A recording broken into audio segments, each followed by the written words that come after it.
waxaad jeclaan lahayd inaad aragto gabadhaada ama wiilkaada oo sidaani quraan u akhrinayo.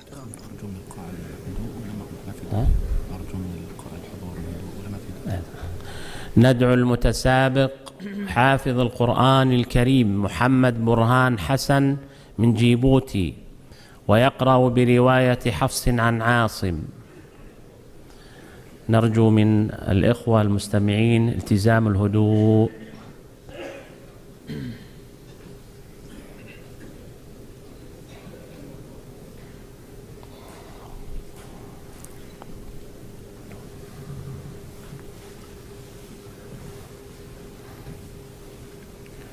لأن 90% من الجمهور مجالي.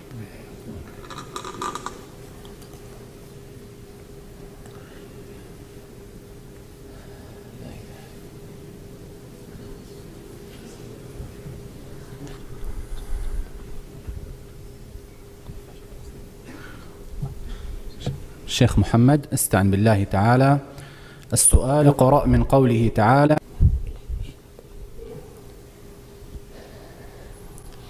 الله الذي أنزل الكتاب بالحق والميزان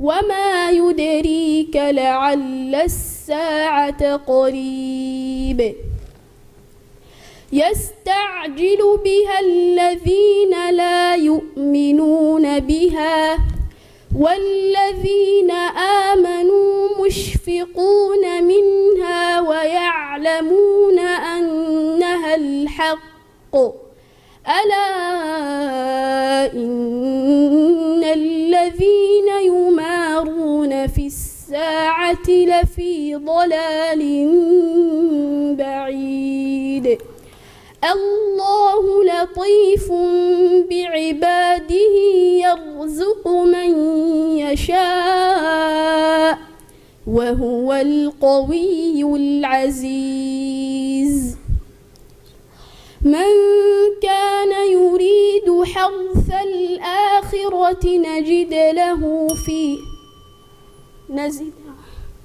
من كان يريد حرث الآخرة نزد له في حرثه ومن كان يريد حرث الدنيا نؤته منها وما له في الآخرة من نصيب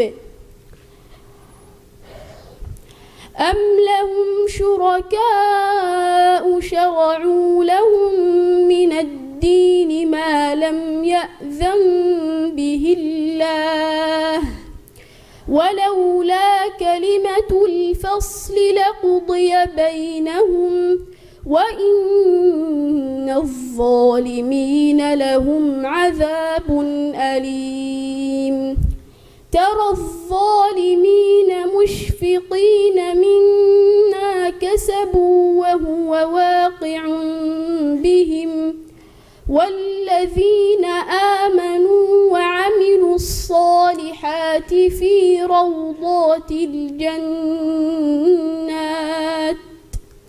والذين آمنوا وعملوا الصالحات في روضات الجنات لهم ما يشاءون عند ربهم ذلك هو الفضل الكبير. أحسنت، بارك الله فيك.